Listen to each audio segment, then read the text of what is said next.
Pedro, querido, bom dia. Bom Obrigada dia. pelo retorno. Eu já estive com o Pedro ano passado, né? Assim, foi um achado meu aqui na internet. A aula dele deu aula para a gente, na verdade, esse ano de 2021, né? Você deu aula para a gente aqui. Os alunos adoraram, não tem quem não goste da sua forma de explicar, do conteúdo, do jeito de você interagir com a gente. E aí, em função desse sucesso, falei assim, bom, é um professor que, se tiver disponibilidade, pode estar conosco no correr de outros anos, né? E aí, agora, o objetivo é a gente conversar um pouquinho de uma forma assim mais fluida, né, sobre tanto o equipe reflexiva, outros assuntos que você acha assim, próximo e queira trazer para a gente. Mas antes eu só gostaria que você se apresentasse para o pessoal que ainda não te conhece, né? Te Uhum. conhecer um pouquinho. Tá joia. Ah, que bom saber que as pessoas gostaram no ano Gostaram passado. muito. E é muito bom poder participar de volta. Eu acho que para falar desse assunto que sempre que alguém me pergunta, né, assim, eu acho que os processos reflexivos foram a coisa que mais impactaram a minha prática, assim, o meu jeito de estar com as famílias como um todo. Então é uma delícia estar aqui. E aí, para me apresentar, como você pediu, né? É Eu isso. sou o Pedro Martins, eu sou psicólogo, nascido em Uberlândia, Minas Gerais, que é onde eu moro atualmente também. Me formei aqui pela Universidade Federal de Uberlândia. E na sequência eu fiz o mestrado e fiz o doutorado na Universidade de São Paulo, né, na USP em Ribeirão Preto. Eu sempre trabalhei nesse caminho, então, como a partir da teoria do construcionismo social, que é uma teoria crítica em psicologia social, que vai ajudar a gente a olhar para a produção do conhecimento. E no campo das práticas, essa teoria ela se alinha a alguns praticantes, né, alguns profissionais da terapia familiar que vão passar a trazer esses entendimentos para a terapia familiar, e dentro disso os processos reflexivos se encontram. Eu sempre trabalhei com famílias no mestrado e no doutorado, e depois que eu me formei no doutorado eu tenho me dedicado majoritariamente à clínica. Volto para minha cidade, então sou psicólogo clínico aqui, e sempre gosto de ensinar um pouquinho para quem quiser me ouvir. Tenho o privilégio de sempre dar aula para quem escolhe me ouvir. Então, isso me deixa muito contente também. Bacana. Essa frase, né? Eu gosto de ensinar. Eu vejo que isso é uma, não sei se eu posso chamar um dom, mas é uma condição, né? Tem gente que gosta de assim de secar o conteúdo, fazer associação com outras coisas, né? E a gente que gosta de ensinar aprende muito também com quem faz as perguntas, né? Enquanto a gente está estudando, enquanto a gente está explicando, não é verdade? Sim, sim. O conhecimento, ele nunca está pronto, né? Assim, ele sempre depende de um processo de co-construção, né? E acho que isso é uma das premissas nossas dos processos reflexivos também, né? Que é a ideia de que quando uma família chega para conversar com a gente, não existe a realidade da família tal como dada a priori, né? A gente vai entender que na própria conversa terapêutica a gente coloca em negociação entendimentos sobre quem são essas pessoas, quem é essa família, o que que a gente pode fazer, quais são os nossos problemas, e é nessa negociação, né, entre quem fala, quem responde, entre as perguntas do terapeuta, entre as respostas das pessoas, que a gente vai co-construindo uma certa realidade para aquela família.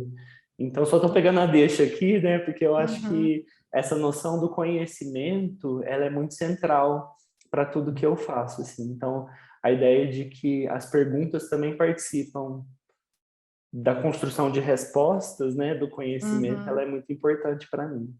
Uhum. É interessante isso, né? As perguntas participam da construção de resposta, né? Ô Pedro, enquanto profissional, em algum momento, você já se viu, que às vezes eu ouço meus alunos com essa ansiedade ou angústia, tendo que dar uma resposta ou achar a solução. Você já se viu assim, em algum momento da sua prática, ou não? Sempre foi tranquilo? Como é que foi? Nesse momento eu estou me sentindo assim. Tenho que te dar uma resposta. Estou só te provocando, isso é brincadeira, Denise. Não estou me sentindo assim de verdade, não. Mas eu acho que, claro, né, assim, a construção, né, que a gente tem desse lugar profissional, né, como terapeutas, ela é historicamente uma construção de um lugar de especialidade, né? Então, quando as pessoas nos procuram, elas nos procuram porque elas entendem que elas têm problemas que sozinhas elas não estão dando conta de resolver. Então, é natural que as pessoas cheguem querendo entender, né, e aí, o que eu faço? Né, querendo respostas para as questões delas. Eu acho que isso é o que mais vai acontecer. E aí eu acho que o nosso desafio é... Não adianta falar para a pessoa, não tem resposta, nós vamos construir juntos e tal. Eu acho essa uma resposta ruim. Eu acho que o nosso desafio é caminhar junto com a pessoa, ajudando ela a encontrar as próprias respostas, ou melhor, ajudando ela a construir respostas naquele contexto, né? Então, eu não tenho um jeito único de sair disso. Às vezes, se a pessoa quer muito uma solução, em vez de oferecer uma, eu digo para ela, olha, tem 3 coisas que eu estou pensando enquanto eu te ouço. Eu vou compartilhar as 3 com você e você me conta se alguma delas parece mais interessante. Ou então eu digo, eu te prometo que eu vou te contar alguma coisa que eu já pensei, mas antes disso, preciso te ouvir mais. Posso te fazer mais perguntas? Depois a gente volta para esse ponto onde você está colocando, né? Então, a minha ideia ela é sempre de... Eu gosto da noção de performance, né? De fazer este argumento de que eu não tenho a resposta, mas eu não preciso ficar falando isso para a pessoa. Eu posso convidá-la para uma conversa onde a noção de que eu não sou a pessoa que sabe o que é melhor para ela vai ser feita junto dessa outra pessoa. E você, Pedro, estou falando você, assim, enquanto representante aqui dos processos reflexivos, né? Acredita que essa possível alternativa, né, que você abre, olha, eu estou pensando em mais de uma coisa, eu vou falar para você o que eu estou pensando, veja o que faz sentido. Isso ajuda ou dá uma direção, né, para a pessoa falar assim, olha, isso faz mais sentido do que isso, ela vai associando ideias e ampliando a questão a partir dessa abertura de leque aí que você faz, é assim mais ou menos que funciona? É que eu acredito que na terapia, para mim, terapia não é sobre conteúdo. Isso é Apenas. interessante. Para mim, a terapia, o conteúdo, qualquer coisa que a gente fale na terapia, que a gente produza, está sempre atrelado a um processo relacional. Ou seja, eu estou interessado no que a gente faz junto e no que esse fazer produz. Então, eu olho para os processos e como desse processo nascem determinados entendimentos. Então, quando eu faço esses convites para as pessoas, eu acho que mais do que ajudar elas a produzir respostas, na terapia a gente está convidando as pessoas a entenderem um jeito de pensar respostas, a participarem de uma outra forma de entendimento de como eu posso olhar para os meus problemas. Então, não é só sobre o que, é sobre o como. Então, para mim, tem esse deslocamento. Então, quando eu digo para ela me pede uma resposta e eu digo, tem 3 coisas que eu pensei que talvez sejam úteis. De um lado, eu estou oferecendo 3 conteúdos diferentes, mas de outro lado, eu estou dizendo para ela, olha só, não tem só um jeito de pensar, não tem só um jeito de resolver isso. tem diferentes alternativas, vamos explorar elas. E para mim, Uhum. esse jeito de pensar os problemas, esse jeito de lidar com as coisas, é um caminho muito mais útil e interessante da pessoa poder ir produzindo aberturas e ampliações na vida dela, do que simplesmente papum. Ah, isso, então aquilo. Né? De ser Uhum. só sobre conteúdo, só sobre respostas. Eu acho que essa é a grande virada que os processos Uhum. reflexivos me ajudaram a fazer. E você encontra, Pedro, já encontrou perfis, né, assim, com mais facilidade para acompanhar essa mudança aí de perspectiva, né, de olhar para a vida, e outras pessoas com perfis com mais dificuldade? Ou você vê isso ou não? Uhum, uhum. Sabe por que eu pergunto? Porque às vezes eu conversando com algumas pessoas, eu vejo que elas têm uma tendência, né, a pensar ou narrar assim: eu faço isso por causa daquilo, aquilo por causa daquilo outro, isso por causa daquilo, e mesmo às vezes tentando mudar um pouco essa perspectiva, ela volta e cai no padrão anterior. Então, estou te perguntando se você já percebeu isso ou não. Uhum. Eu gosto muito, já, claro, eu acho que tem pessoas para quem é mais fácil descrever um mundo em termos mais complexos e para outras é mais fácil descrever o mundo em termos mais de causalidades. A leva a B e pronto, né? Então, sim. Ao mesmo tempo, eu não acho que a minha tarefa como terapeuta é convencer ninguém da complexidade ou convencer ninguém de que essa pessoa tenha que pensar de um jeito ou de outro jeito específico. O que eu estou sempre tentando fazer como terapeuta é encontrar o que o Gregory Bateson chamava de uma diferença que faz diferença, ou de alguma coisa que seja adequadamente incomum. Em termos bem rapidinhos, assim, né, para leigos, é assim, quando a gente está interagindo ou conversando, tem algumas coisas que eu vou falar que talvez sejam comuns demais. E a gente vai concordar, elas são conhecidas, é uma linguagem que parece com a sua e tudo bem. Então, ela é comum, a gente fica bem aqui, mas ela não produz diferença, porque ela é muito comum. Tem outras coisas que são incomuns demais. Ou seja, que aquilo é tão fora do seu mundo, tão diferente, que também não serve para fazer diferença. Que aquilo interrompe a comunicação, ou a pessoa para de ouvir, ou simplesmente ela não tem nem onde encaixar aquilo no mundo dela, e aquilo não é suficiente para fazer diferença. Como terapeuta, eu estou sempre procurando o que é adequadamente incomum, ou seja, aquilo que é parecido o suficiente com o seu mundo, com o que você já conhece, mas que seja um pouquinho diferente, diferente o suficiente para que aquilo faça diferença. Então, como terapeuta, eu estou o tempo inteiro tentando entender qual que é o seu modo de compreender o mundo, qual que é a sua forma preferida de dialogar e como é que eu posso apresentar uma diferença mínima. Como é que eu vou te fazendo esses convites? Outro jeito de chamar isso Deixa eu dar uma pausa, eu prometo que eu volto aqui.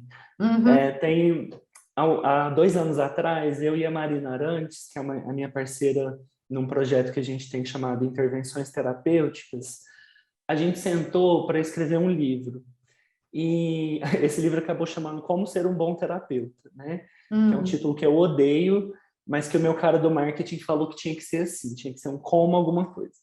Aí eu botei esse título e no primeiro capítulo a gente vai desconstruir o título, que a ideia é que não existe o bom terapeuta, né? Mas o que foi muito interessante? Isso nos convidou a ter uma conversa sobre o que a gente entende que é um bom terapeuta, né? Assim, Marina, quando a gente vai indicar para alguém, o que a gente está olhando, assim, né? E foi muito legal, porque isso nos ajudou a nomear uma coisa que tem a ver com essa diferença adequadamente incomum. Tem uma definição de diálogo de dois teóricos da comunicação, que é o John Stewart e a Karen Zediker, que diz assim: diálogo é uma tensão produtiva entre me manter no meu próprio lugar e deixar o outro acontecer para mim. Bonita, hein? Eu amo essa definição. Bonita. Uhum. E se a gente olhar ela um pouquinho mais próximo, a primeira coisa que tem nela é: diálogo é um processo tenso, é uma tensão. Mas não é qualquer tipo de tensão, ela é uma tensão produtiva entre eu estar no meu próprio lugar, então eu reconhecer, eu venho de um lugar, eu trago algumas coisas para essa conversa, ao mesmo tempo em que eu deixo o outro acontecer para mim. Eu estou disponível para entender de onde esse outro vem, o que ele traz dessa conversa. E é nessa tensão que diferenças se produzem. Quando eu levo isso para o campo da terapia, o nosso entendimento a partir dessa conversa, isso está lá no livro, vale a pena baixar, intervençõesterapêuticas.com.br/ebook, ele é gratuito. No livro a gente fala assim, que na nossa compreensão, um bom terapeuta é alguém capaz de criar e sustentar um contexto de tensão para o diálogo. Uhum. A terapia boa, então, ela é essa, em que eu estou vendo e reconhecendo as coisas que essa pessoa traz e, ao mesmo tempo, eu sou capaz de trazer algumas coisas que tensionam, que produzam, talvez, alguma diferença. Eu acho que é isso que sempre me guia em todas as minhas práticas. Eu estou sempre buscando onde é que eu ponho um pouquinho mais de tensão. Uhum. E aí tem hora que eu erro a mão, obviamente, que eu falo, foi tenso demais, a pessoa não fez diferença nenhuma, ela só parou de me ouvir. Ou tem hora que é tenso de menos e a pessoa já tinha pensado sobre isso não faz diferença. Essa é a arte que a gente está buscando o tempo todo. Te escutando, quando você começou a falar aí da diferença muito diferente ou muito pouco diferente, me surgiu a palavra aqui, falei assim, nossa, como ele tem cuidado na relação com o outro, né? E fiquei pensando assim, que treinamento bacana, né? Esse, né? De você, na mestrado, doutorado, terapia, enfim, né? Usar desses recursos para compreender, saber onde está, essa frase bonita que você falou, né? Saber onde está, ao mesmo tempo deixar o outro se apresentar para si, né?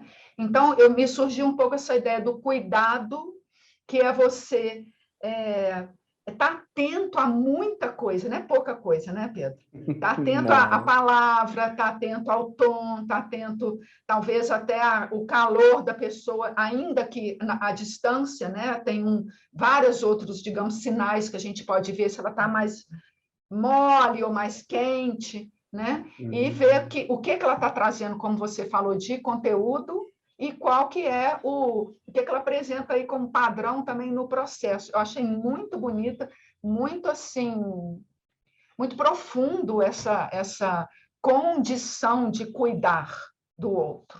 Gostei muito dessa. Uhum. Essa é uma ótima palavra, obrigado por ela. Fico feliz que você tenha sido levada a essa palavra a partir do que eu estava descrevendo. Surgiu. E aí, agora me vem uma outra ideia aqui que eu gostaria de compartilhar com você. Não sei se vai dar para você me responder, ou às vezes, a partir da sua vivência, você vai poder me responder com outras pessoas também. Você acha que existe a possibilidade da gente usar esse meio, esse método aí que a gente está falando, esse diálogo tensionado, ao mesmo tempo produtivo, não nas relações terapêuticas, mas nas relações pessoais? Sim. Geralmente isso é mais difícil nas relações pessoais. Qual a dificuldade? Eu sempre brinco com os meus clientes que o melhor Pedro que existe é o que senta nessa cadeira aqui, que é onde eu atendo também. Eu falo com eles, eu não sou legal assim no cotidiano, não. Mas brincadeiras à parte, né? O que eu acredito é assim, essa prática atencional, ela exige cuidado, e cuidado exige atenção ao processo. E não é sempre que a gente se vê disponível ou disposto a estar atento ao processo. Na vida cotidiana, a gente normalmente vai só vivendo. Então, é claro que não tem jeito de desver, né? Depois que você aprende essas coisas, isso Perfeito.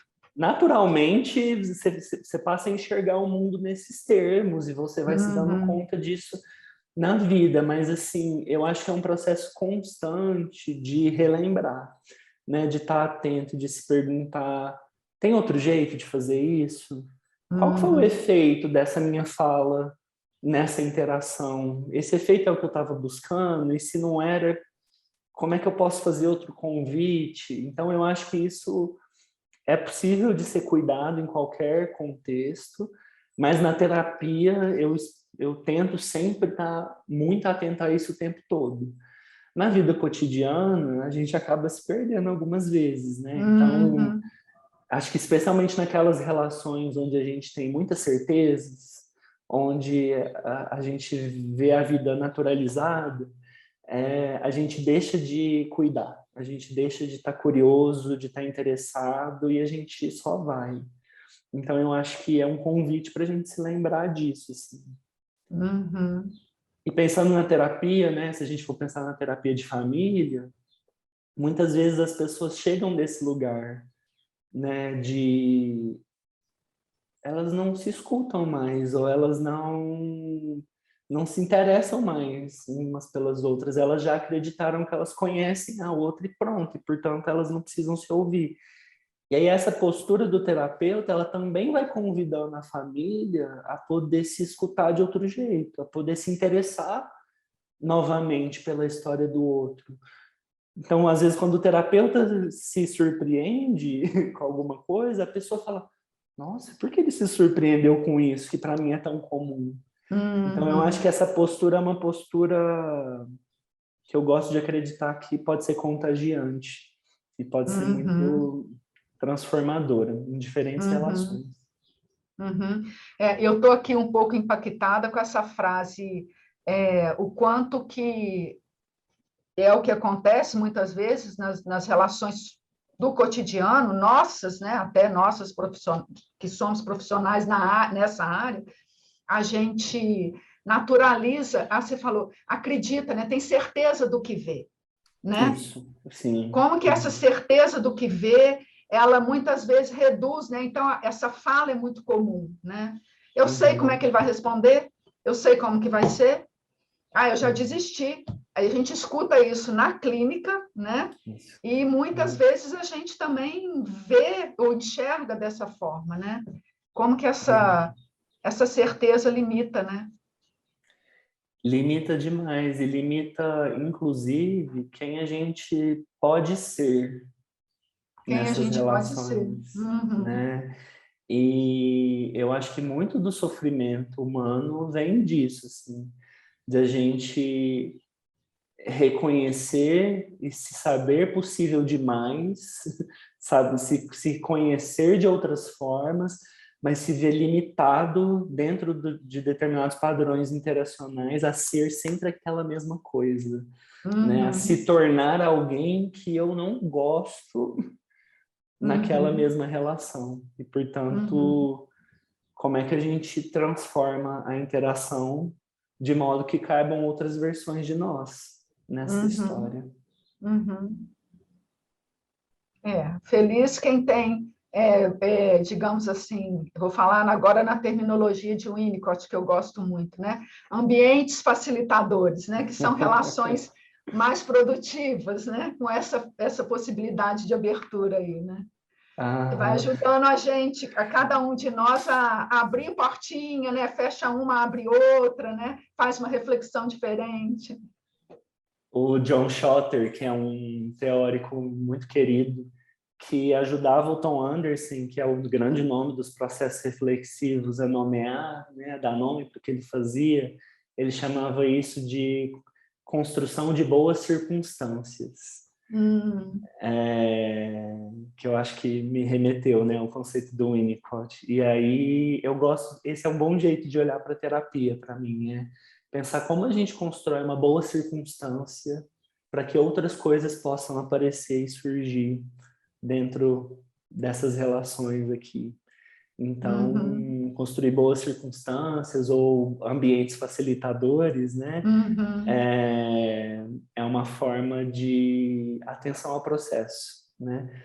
Eu acho isso, para mim, Denise, essa foi a coisa mais difícil de entender, mas a coisa mais potente de todas, que é o investimento na construção do contexto de conversa, na construção do contexto relacional, se paga. Ele é muito mais importante do que qualquer conteúdo específico que a pessoa possa aprender. Porque de um bom contexto, de um contexto de boas circunstâncias, diferentes conteúdos, diferentes respostas, diferentes possibilidades nascem, elas surgem. Olha essa nossa conversa. Eu não tinha ideia de onde nós não tínhamos ideia de onde iríamos, mas a gente faz uma boa circunstância que eu tô assim, que legal essa conversa, não sei se você tá sentindo igual. Sim. E as coisas vão nascendo, elas vão surgindo dentro dessas boas circunstâncias.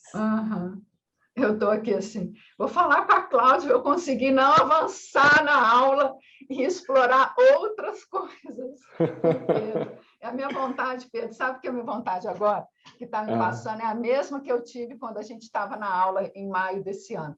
Te colocar dentro de uma caixinha e te trazer para casa. Poder conversar com você aqui todo dia. Eu estou lembrando, porque eu acho que eu cheguei a falar isso no dia da aula, eu comentei isso, vontade de trazer você para cá. É muito bom, né? Quando o contexto é facilitador, como é que é a palavra que você usou agora? Criar? Boas circunstâncias, criar boas circunstâncias. Obrigado. Eu adoraria poder morar nessa caixinha aí, ou pelo menos visitá-la de vez em quando. Exato. Ô Pedro, querido, eu acho que está assim, de ótimo tamanho nossa conversa hoje, né? Eu espero que a gente possa ter bons desdobramentos na aula também, tá? Vou aproveitar e te desejar aí um Feliz Natal, que você possa ter cheio de pessoas que criem boas circunstâncias em torno. Você, boa passagem de ano, e a gente se encontra, então. Ainda, se puder, algumas vezes conversando aqui no WhatsApp, né? Até o nosso encontro. Com certeza. Eu te agradeço muito, um bom final de ano para você, e a gente segue essa conversa aqui de várias formas. Boas conversas, tem alguém que dizia isso, elas não têm fim, né? Elas seguem com a gente depois que elas terminam. Então... Exatamente, a gente fica com a impressão, né? Com aquela o que ficou, né? Isso, tá, joia. Que dê ótimos frutos.